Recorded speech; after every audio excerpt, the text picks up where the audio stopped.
এখন তোমরা যে প্রাণীটারে দেখলা ওইটা হলো দুধওয়ালা প্রাণী। হ্যাঁ, স্কিনে যে প্রাণীটাও আছে সেই প্রাণীটাও দুধ দেয়, যেটাকে আমরা গরু বলে থাকি। সেই গরুর দুধ আমরা খাই। বাট এই যে এই প্রাণীটা কিন্তু দুধ দেয় না, এই দুধ দিয়ে খায়।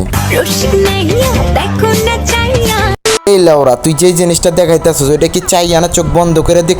তুই বিরতে এসে যা দেখাইতেছিস আর আমাদেরকে যা দেখতে বললি, এটা মনে কর সব নারী জাতিরই আছে। বাট এই নারী জাতির ভিতরে এমন কিছু নারী আছে যারা লেওরা চাইটা বড় হইছে, লাইক তোর কোয়ালিটির মেয়েগুলা। ওই সব মেয়েগুলো অনলাইনে আইসে অলরেডি এগুলো দেখাইয়া দিছে। এন্ড তাদেরটা তোর থেকে সাইজেও বড় এন্ড মানসম্মত এন্ড খুবই হেলদি এবং ইয়ামি। না খাইলেও ভাই দূর থেকে বোঝা যায়। এখন ওই সব অনলাইনের দুধ ওয়ালেকেই দেখছে। দ্যাটস ওয়াই এখন তুমি খুইলা দেখালেও পাবলিক আর তোমার চুষবেও না। যখনই তুমি এটা রিয়েলাইজ করলো তখনই তুমি রাস্তায় নামলা। হ্যাঁ, বাটি নিয়ে নামে নাই, শাড়ি নিয়ে নামছে।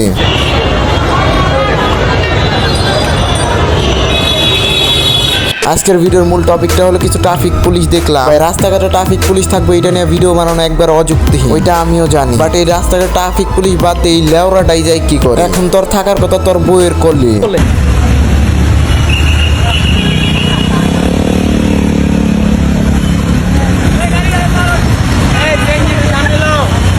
এই লেওরাচ্চোদা, আমি বুঝি না, তুই মানব সেবা করতেছো, ট্রাফিকের কাজ করতেছো, সেটা ভালো কথা। আমাদের ছাত্র ভাইরা করতেছে অনেক অনেক বেশি সম্মান করি। বাট তুমি বিয়ের শেরওয়ানি পরে ট্রাফিকের কাজ করতে আইসাও। এখানে কি যেমন খুশি তেমন সাজো, এটার প্রতিযোগিতা হইতেছে নাকি দেশ গঠন করার জন্য কাজ চলতেছে? শালার ছাগলের 4 নাম্বার বাচ্চা একটা।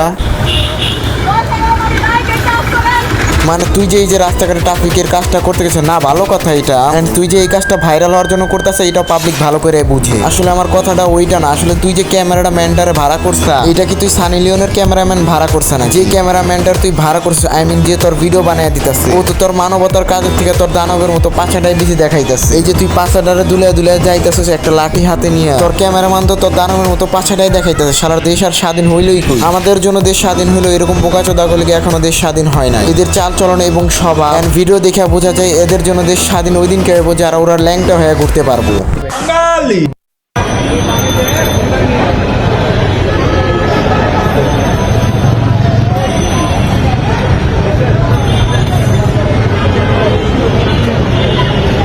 এইসব দেখলে আমার মনটাই কয় রাস্তা মনে হয় বাপে বানিয়ে দিয়ে গেছে মানব সেবা করতে, ট্রাফিকের দায়িত্ব পালন করতে। আর বাপ সাপটা নিতে আছে কি কতই না চুল ছিঁড়তে গেছে রাস্তার ভিতরে বৈশা। উরি বাবারে বাবা, পোস বানা ভিডিও। মানে তোর বাপ মা কি তোর জন্মের পরে পোলিও টিকা খাওয়ানো বাদ দিয়ে কি গু খাওয়াইছিল নাকি? মাথার ভিতরে কি গু আছে? আর এত বড় হয়েছে, ভাত খেয়ে বড় হয়েছে না ছাই খেয়ে বড় হয়েছে? বুঝতেছি না তো ব্যাপারটা। তখন মাথায় কি একটু ঘিলু নাই? আর এটা তো স্বাভাবিক, টিকটকের মাথায় তো গিলু টিলু কিছুই থাকবে না। না, এটা স্বাভাবিক, এটা আমরা সবাই মানি। এন্ড আমরা জানিও। আসলে কথাটা হচ্ছে এইখানে মাথার গিলুর সাথে সাথে কি মানবতাটাও কি হারায় গিলা ফেলাইছিস নাকি? মানবতার একটা কাজ করতে গেছে, ওইখানেও তোকে টিকটক বানাইতে হইব, রিলস বানাইতে হইব। শালার লেওরাচোদা পাবলিক।